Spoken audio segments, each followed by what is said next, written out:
Hello students, welcome to the online training program of Young Minds Academy. My name is Ritesh, I am your English coach, and today I am going to teach you two stories about flying by Liam O'Flaherty, part 1, his first flight.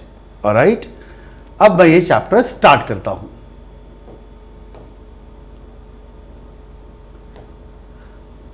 I believe ये visible होगा, सबको साफ साफ दिखाई दे रहा होगा. The young seagull. अब सीगल क्या है? Seagull is a water bird, एक चिड़िया है, water bird. The young seagull was alone on his ledge. अब लेज मतलब किनारा, वो बिल्कुल अकेली थी. His two brothers and his sister had already flown away the day before. और एक दिन पहले ही उसके भाई बहन उड़ गए थे. मतलब ये जो यंग सीगल है ये अभी तक नहीं उड़ा था, ये अभी तक नहीं उड़ा था. He had been afraid to fly with them. उसको इस यंग सीगल को उन लोग के साथ उड़ने में डर लग रहा था. इसको उड़ने में डर लगता है. Somehow when he had taken a little run forward to the brink of the ledge and attempted to flap his wings, he became afraid. जब वो थोड़ा पीछे होता है और दौड़ता है उड़ने के लिए तो वो डर जाता है और वो उड़ता ही नहीं है. The great expanse of sea stretched down beneath, and it was such a long way down, miles down. और उसके नीचे एक बहुत ही लंबा चौड़ा समुद्र है. तो वो घबरा जाता है. He felt certain that his wings would never support him. उसको ऐसा लगता है कि उसके जो पंख हैं उसको सपोर्ट ही नहीं करेंगे. जब वो उड़ने के लिए डाइव मारेगा तो बिल्कुल नीचे गिर जाएगा, उसके पंख उसको सपोर्ट ही नहीं करेंगे. So he bent his head and ran away back to the little hole under the ledge where he slept at night. तो वापस उसी जगह चला जाता है, उस होल में चला जाता है जहां पे वो रात को सोता है.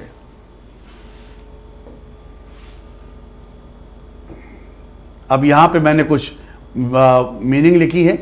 सीगल का मतलब मैं आपको बता चुका हूं. A bird that lives near the sea. एक ऐसी चिड़िया जो समुद्र के किनारे रहती है. एंड हैज शॉर्ट लेग, छोटे पैर होते हैं. लॉन्ग विंग, बड़े पंख होते हैं. And white and grey feather, सफेद और ग्रे कलर का उसके फेदर पंख होते हैं. लेज का मतलब होता है a narrow horizontal shelf projecting from a wall, a cliff. Brink का मतलब होता है the extreme edge of land before a steep slope और a body of water. Expanse का मतलब है a wide continuous area of something. अब हम लोग समझते हैं अभी जो मैंने आपको स्टैंजा आपके सामने पढ़ा उसका मतलब क्या हुआ रियलिटी में. ठीक है, ये जो स्टोरी है, ये जो कहानी है, ये कहानी है एक यंग सीगल की who is at the stage of life where he has to learn to fly.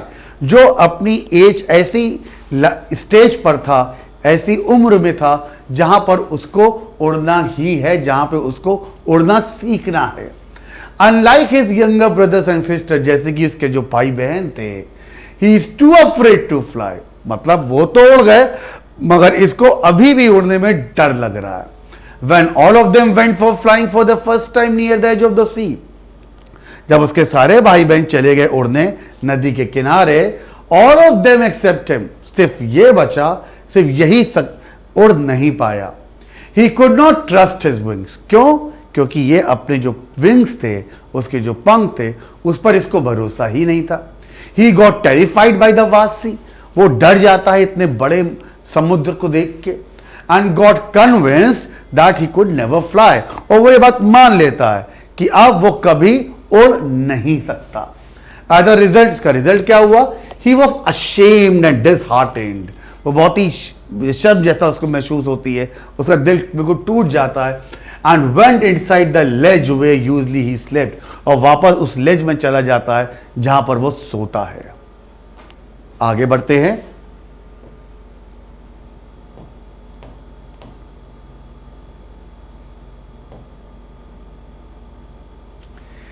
Even when each of his brothers and his sister, whose wings were far shorter than his own, उसके जो भाई बहन थे, उनके जो पंख थे वो इससे भी छोटे थे, इस यंग सीगल से भी छोटे थे. ran to the brink, flapped their wings, वो दौड़ते वो उड़ गए. He failed to muster up courage to take that plunge which appeared to him so desperate. मगर ये इतनी हिम्मत जुटा ही नहीं पाया कि ये उड़ सके. His father and mother had come around calling to him shrilly. उसके फादर उसके मदर उसको तेज तेज आवाज देके बुलाने लगे, अपग्रेड उसके मोटिवेट करने लगे, उसे डराने लगे कि वो भूखा मर जाएगा उस लेज में अगर वो नहीं उड़ा. But for the life of him he could not move. मगर वो इतना ज्यादा डर चुका था कि वो हिला ही नहीं. मैं आपको मीनिंग समझा दूं. फ्लैप्ड का मतलब एक चिड़िया के बारे में बात हो रही है, अपने विंग अप एंड डाउन करना. जब वो उड़ने के लिए, जब चिड़िया उड़ती तो अपने पंख को ऊपर नीचे करती है, दैट इज फ्लैप्ड. मस्टर का मतलब गैदर, इकट्ठा होना. प्लंज का मतलब जंप, कूदना या डाइव लगाना. शिली का मतलब high pitch and piercing voice और साउंड. और अपब्रेडिंग का मतलब उसे डांटना. अब हमने जो स्टैंजा पढ़ा, अभी जो मैंने पैराग्राफ पढ़ा आपके लिए, उसका मतलब मैं आपको समझा देता हूं. His younger siblings, उसके जो भाई बहन थे, they managed to take their first flight. वो उड़ जाते हैं. अब उनकी पहली फ्लाइट में वो उड़ जाते हैं. Despite their wings being shorter than it, जबकि उनके जो विंग्स थे, जो पंख वो फेदर वो छोटे थे. But he could not summon the courage though he tried so desperately. मगर ये इतनी हिम्मत ही नहीं जुटा पाया कि ये उड़ सके. He was scolded by his parents for not trying again. उसको उसके माँ बाप, उसके पेरेंट्स से डांट पड़ती है कि वो उड़ नहीं रहा है. और he was so afraid, वो इतना ज्यादा डर जाता है that he could not even move, कि वो हिल भी नहीं पाता. वो इतना ज्यादा डर जाता है. आगे देखते हैं हम लोग.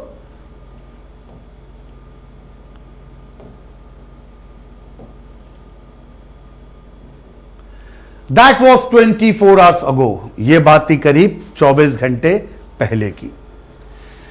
Since then nobody had come near him. तब से उसके पास अभी तक कोई नहीं आया.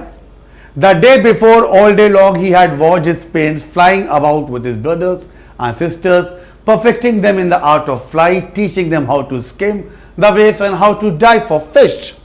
पूरे दिन वो देखता रहा उसके माँ बाप उनके भाई बहन के साथ उड़ते रहे, उनको उड़ना सिखाते रहे, उन्हें नदी के ऊपर कैसे उड़ना है वो सिखाते रहे, फिश के लिए खाने के लिए कैसे सी में डाइव मारना है वो सिखाते रहे. He had in fact seen his older brother catch his first herring and devour it. जबकि उसने ये भी देखा कि उसके भाई ने अपना पहला खाना, अपना पहला शिकार पकड़ लिया, उसे खा भी लिया है. Around raising a proud cackle, standing on a rock पे खड़े होके, जबकि उसके पेरेंट्स उसके भाई के चारों तरफ उड़कर उसको प्रेस करने लगे. And all the morning the whole family had walked about on the big plateau midway down the opposite cliff taunting him with his cowardice. और पूरी सुबह उसका पूरा परिवार उसे ठीक सामने वाला जो क्लिफ था उस पर खड़े होकर उसका टॉन्ट करने लगे, उसको फील कराने लगे, उसको एम्बैरेस करने लगी कि वो क्यों नहीं उड़ पा रहा है. वर्ड मीनिंग बता दूं मैं आपको. हेरिंग का मतलब होता है a soft finned sea fish. Devour का मतलब eat quickly. Cackle laugh in a loud या हार्श वे. कावाडाइस मतलब लैक ऑफ ब्रेवरी. आगे की कहानी देखते हैं हम लोग. आगे क्या हुआ, अभी जो मैंने आपको पैराग्राफ बताया इसका मतलब मैं आपको एक बार और समझा देता हूं, आप ध्यान से दे सकते हैं. Now he had been alone for a day after he tried. अब वो पूरे दिन अकेला था. क्यों? क्योंकि उसके पेरेंट्स जो थे वो बिजी थे. किस पर?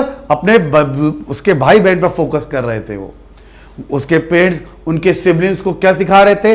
Master the art of flying and diving for food. उनको आर्ट ऑफ फ्लाइंग सिखा रहे, उड़ने की कला, खाना के लिए कैसे डाइव मारना है वो सिखा रहे थे. उसके जो ओल्डर सिबलिंग था, इवन तो उसने अपनी पहली फिश पकड़ भी ली और खा भी ली रॉक के ऊपर. और उसके पेड़ से सर्किल में घूम के उड़ के चारों तरफ उसको प्रेस किया, सेलिब्रेट किया. और उस सुबह उसके पेड़ से उसको टॉन्ट भी किया कि वो बहुत ज्यादा कावर्ड है, वो डरपोक है. आगे देखते हैं. The sun was now ascending the sky. अब जो सूरज था वो आसमान पर आ चुका था. जो सूरज था अब वो आसमान पे आ चुका था. और ब्लेजिंग ऑन हिज लेग दैट फेस द साउथ. और उसी की तरफ बिल्कुल उसकी रोशनी थी। And he felt the heat, उसको गर्मी लग रही थी। क्यों? क्योंकि he had not eaten since the previous night fall, उसने पिछली रात से कुछ भी नहीं खाया था। He step slowly out to the brink of the ledge, वो धीरे से अपनी लेज के बाहर आता है। Standing on one leg with the other leg hidden under his wing, अपने एक पैर पे खड़ा होता है और दूसरा पैर अपने विंग, अपने पर में छिपा लेता है।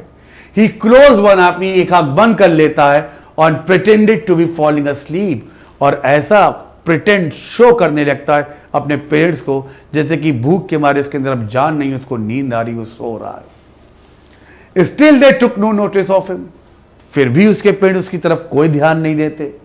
He saw his two brothers and sister lying on the plateau, dozing with their heads sunk into their necks.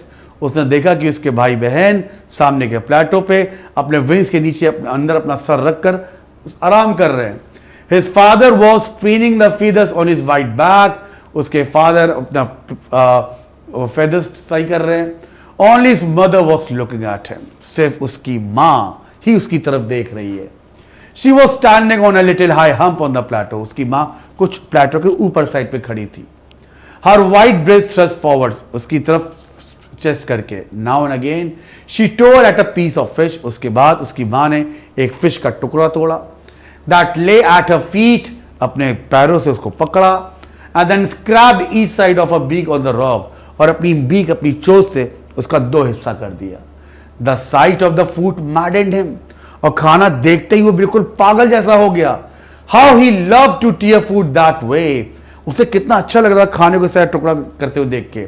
And scraping his beak now and again to wet it, कैसे वो बस सोच रहा था कि उसको कितना अच्छा लगता है खाने को ऐसे टुकड़ा करके उसको खा के। अब यहां पे मीनिंग देख लेते हैं हम लोग। असेंडिंग द स्काई का मतलब है the act of rising up through the air, ऊपर हवा में उड़ना। प्रीनिंग का मतलब tidy and clean its feathers, अपने फेदर को साफ करना। हम का a rounded raised mass of earth और लैंड, और स्क्रैप का मतलब डिस्कार्ड। अब इसका मतलब मैं आपको समझा देता हूं, अभी जो हम लोगों ने पढ़ा। The sun had now risen, अब सूरज ऊपर उग चुका था। And he was feeling the heat, अब सीगल को बहुत ही ज्यादा गर्मी लग रही थी। More than ever because he was empty stomach, और बहुत ज्यादा क्यों लग रही थी? क्योंकि वो खाली पेट था, भूखा था। सिंस द नाइट बिफोर, उसने एक रात से कुछ नहीं खाया था। He stepped out of his ledge, वो अपने लेज के बाहर आता है। And pretended to sleep on one leg, और ऐसा शो करता है कि वो पैर पे खड़े होकर सोने की कोशिश करता है। किस लिए? To gain the attention of his family, ताकि उसकी फैमिली उसको नोटिस करे। Still no one noticed him, मगर फिर भी किसी ने कोई ध्यान नहीं दिया। हिज सिबलिंग्स वर स्लीपिंग, उसके भाई बहन सो रहे थे। His father was cleaning his feathers, उसके फादर अपने फेदर्स को साफ कर रहे थे। विथ हिज बीक, अपनी चोंच, अपनी बीक से। And his mother was standing on another plateau, और उसकी माँ एक और प्लेटो पर खड़े होके क्या कर रही थी? शी इज ईटिंग फिश, वो फिश खा रही थी। And why she noticed him, और फिर उसकी तरफ उन्होंने देखा। The seagull got mad on seeing the fish, वो बिल्कुल पागल हो गया फिश को देख के। क्यों? ही वॉज वेरी हंग्री, क्योंकि वो बहुत भूखा था। He love to tear away fish and scrap his beak now and then, वो बिल्कुल चाहता था कि उस फिश को बिल्कुल टुकड़ा करे और उसको अपनी बीक से खाए, बट ऐसा हुआ नहीं। फिर देखिए क्या हुआ। गा गा गा, he cried begging her to bring him some food, वो गा गा गा उसके मुंह से आवाज निकली, वो बेग कर रहा था अपनी मां से खाने के लिए। गो Cola, she screamed back derisively, इसकी मां ने भी इसको बिल्कुल उसी तरीके से जवाब दिया, डराने की नहीं। But he kept calling plaintively, मैं वो धीरे धीरे बोलता उनको आवाज देता रहा, गा गा गा। And after a minute or so he uttered a joyful scream, और अगले ही मिनट उसके मुंह से एक बड़ी खुशी वाली आवाज निकली। His mother had picked up a piece of the fish, उसकी मां ने फिश का टुकड़ा उठाया and was flying across to him with it, और उसकी तरफ वो फिश का टुकड़ा लेके उड़ने लगी। He leaned out eagerly, वो आगे की तरफ झुक गया। Tapping the rock with his feet, अपनी वो वहां के रॉक को अपनी फीट से टैप करने लगा। Trying to get nearer to as she flew across, वो अपनी मां की ओर नजदीक पहुंचना चाहता था। But when she was just opposite to him, जब उसकी मां उसके ठीक सामने थी, she halted, वो रुक गई। Her wings motionless, अब उनके पर काम नहीं हिल रहे थे। The piece of fish in a beak almost within reach of his beak, उनकी मदर के मुंह में जो फिश का टुकड़ा था बस उसके मुंह से थोड़ा ही दूर था। He waited a moment in surprise, वो बिल्कुल वेट कर रहा था उस मोमेंट का कब उसकी मां को खाना दें। Wondering why she did not come nearer, और वो ये भी सोच रहा था कि उसकी मां उसके पास क्यों नहीं आ रही है। And then maddened by hunger, और उसके बाद जो भूख के मारे बिल्कुल वो पागल हो चुका था, ही डाइव्ड एट द फिश, और वो फिश के ऊपर छलांग लगा देता है। यहां पे डेरिसिवली का मतलब समझ लीजिए, in a manner expressing contempt और रिडिक्यूल। प्लेंटेटिवली का मतलब है सैड। अटर्ड का मतलब है make a sound with one's voice. Halted का मतलब है स्टॉप्ड। अब इस पैराग्राफ को मैं आपको एक बार फिर से समझा देता हूं। He cried in hunger to his mom while his mother screamed back angrily, but he kept crying which soon turned into a joyful scream at the sight of his mother flying towards him with the piece of the fish. अब वो भूख के मारे रोता है, चिल्लाता है, उसकी मां भी गुस्से में उसके ऊपर चिल्लाती है, मगर वो धीरे धीरे चिल्लाना कंटिन्यू अपना रखता है, और बाद में उसका चिल्लाना खुशी में कन्वर्ट हो जाता है। क्या देखता है वो, उसकी मां एक पीस ऑफ फिश लेके उसी की तरफ उड़ते हुए आ रही है। वो बहुत एक्साइटेड हो जाता है, और वो अपनी मां के नजदीक पहुंचने की कोशिश करता है, झुकता है, तभी अचानक उसकी मां रुक जाती है, जो कि बहुत ज्यादा दूर उससे नहीं थी, और out of excitement and hunger, उसके अंदर एक्साइटमेंट था खाने का, और भूखा भी वो बहुत था, वो फिश के ऊपर डाइव लगा देता है without realizing for a moment. वो एक पल के लिए भी इस बात को नहीं सोचता that he was afraid to fly, उसको उड़ने से डर लगता है, इस बारे में वो बिल्कुल भी नहीं सोचता। With a loud scream he fail outwards and downwards into space, उसके मुंह से बहुत तेजी से आवाज निकलती है, वो नीचे गिरता हुआ चला जाता है। Then a monstrous terror seized him and his heart stood still, डर बिल्कुल उसको बैठ जाता है, वो बिल्कुल घबरा जाता है। ही कुड हियर नथिंग, उसे कुछ सुनाई नहीं दे रहा होता, but only lasted a minute, मगर ये डर, ये चीज बस कुछ ही देर की रही। द नेक्स्ट मोमेंट, अगले ही पल, he felt his wing spread outward, उसको लगा उसके पंख ऑटोमेटिकली ऐसे खुल रहे हैं। The wind rushed against his breast feathers, हवा उसके ब्रेस्ट फेदर्स पे पड़ रही थी, अंडर स्टमक, उसके स्टमक पे, अगेंस्ट उसके विंग्स पे। He could feel the tips of his wing cutting through the air, अब उसको ऐसा लगने लगा जैसे कि पंख से वो हवा को काट रहा है। He was not falling headlong now, अब वो सिर के बल नहीं गिर रहा था। He was soaring gradually downwards and outwards, अब वो धीरे धीरे नीचे की तरफ बढ़ रहा था। He was no longer afraid, अब उसको बिल्कुल डर नहीं लग रहा था। He just felt a bit dizzy, बस थोड़ा चक्कर जैसा उसको आ रहा था। Then he flapped his wings once, और जैसे उसने अपना पर खोला, एंड ही सोर्ड अपवर्ड, गा गा गा गा गा गोकोला, और वो उड़ गया। हिज मदर सूप्ड पास्ट हिम, उसकी मां भी उसके पास से गुजरी। हर wings making a loud noise, उसकी मां के विंग से बहुत तेज तेज आवाज हो रही थी।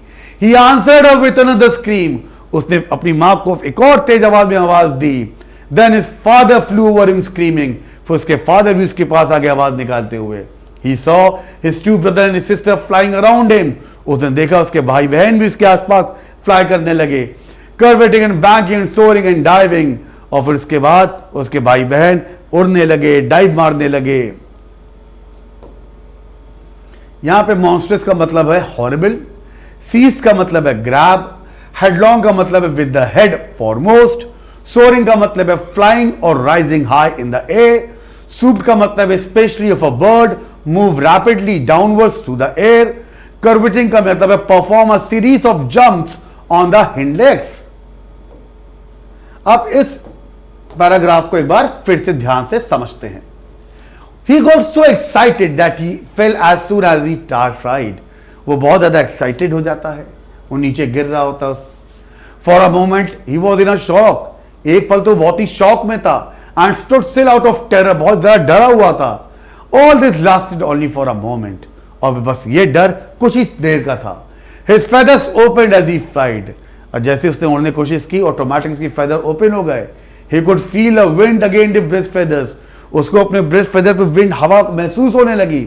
स्टमक एंड हिज विंग्स में He could feel himself cutting through the air, अब उसको उस हवा में वो हवा को काटते हुए उड़ महसूस कर रहा था। He was not afraid any more, अब उसको बिल्कुल भी डर नहीं लग रहा था। He was just a bit nervous, बस वो थोड़ा नर्वस था। तभी हिज मदर अकम्पनीड हिम, उसकी माँ उसके साथ आ जाती है। Whole family scream out of excitement, पूरी फैमिली एक्साइटमेंट में स्क्रीम आवाज निकालने लगती है। And celebrating his victory over fear, और उसकी इस जीत को, जो उसने डर के ऊपर जो जीत हासिल करी थी, उस पर पूरी फैमिली सेलिब्रेट करने लग जाती है। आगे देखते हैं फिर क्या हुआ। Then he completely forgot that he had not always been able to fly. उसके बाद वो बिल्कुल पूरी तरीके से भूल गया कि वो उड़ना ही नहीं जानता था। And commanded himself to dive and soar and curve.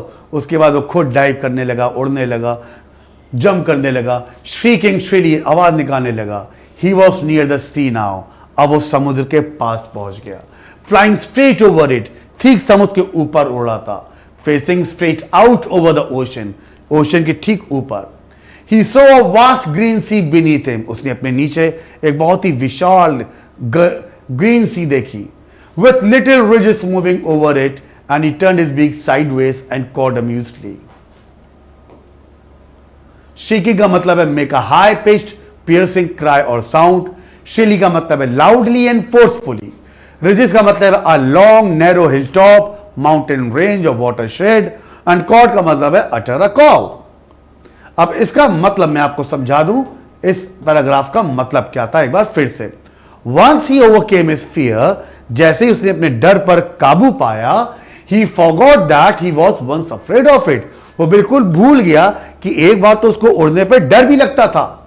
He did all those things he once feared. वो सारे काम करता है जिससे करने में उसको डर लगता था। He flied straight over the sea. वो नदी के ठीक, समुद्र के ठीक ऊपर उड़ता है। And could see the greenery and the mountains beneath him. वो greenery, mountains दिखाई देते हैं उसको नीचे। He screamed out of joy as he enjoyed the victory. वो आवाज निकालता है क्योंकि वो इस विक्ट्री को एंजॉय, इस जीत को एंजॉय कर रहा था। आगे देखते हैं क्या होता है। His parents and his brothers and sister had landed on the green flooring ahead of him. उसके पेरेंट्स, उसके भाई बहन अब वो ग्रीन फ्लोरिंग पर पहुंचते हैं। They were beckoning to him, उसको बुलाते हैं।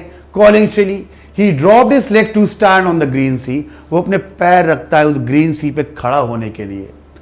His legs sank into it, और जैसे ही लगता है उसके पैर डूबने लगते हैं। He screamed with fright, डर के मारे फिर से चिल्लाता है। And attempted to rise again, flapping his wings. फिर से उड़ने की कोशिश करता है, अपने पर हिलाता है। But he was tired and weak. वो थक चुका था, वो कमजोर हो गया था। With hunger, भूख से, and he could not rise. अब वो उड़ नहीं पाता। Exhausted by the strange exercise. और उड़ने की वजह से बार बार वो थक जाता है। His feet sank into the green sea. उसके पैर डूब चुके होते हैं इस नदी में। And then his belly touched it. फिर उसका पेट टच करता है उस नदी को। And he sank no farther. उसके बाद वो बिल्कुल भी नहीं डूबता। He was floating on it. उसके बाद वो उस नदी पर तैरने लगता है। And around him, his family was screaming, praising him, and their beaks were offering scrap of dogfish. उसके बाद उसकी फैमिली उसकी प्रेस करती है, आवाज निकालती है, उसको डॉगफिश देती खाने को। He had made his first flight. और आखिर में अपनी पहली उड़ान भर ही लेता है। यहां पे beckoning का मतलब है gesture। मैं आपको फिर से समझा दूं। When he landed, जब वो लैंड करता है, his family landed along with him as a gesture that they were proud. उसकी फैमिली भी लैंड करती है, ये शो करने के लिए कि वो बहुत प्राउड फील कर रही है। They were screaming and shouting in excitement in the high-pitched voices. सभी बहुत तेज आवाज निकाल रहे थे, सब एक्साइटेड थे क्योंकि सीगल ने आज अपनी पहली फर्स्ट फ्लाइट पूरी कर ली। He then went into the sea where at first he got scared. फिर वो उस नदी में पहुंचता, समुद्र में पहुंचता है जहां पहले उसको बहुत डर लगता था। एंड पैनिक, वो घबरा जाता है। He tried escaping but got tired and weak.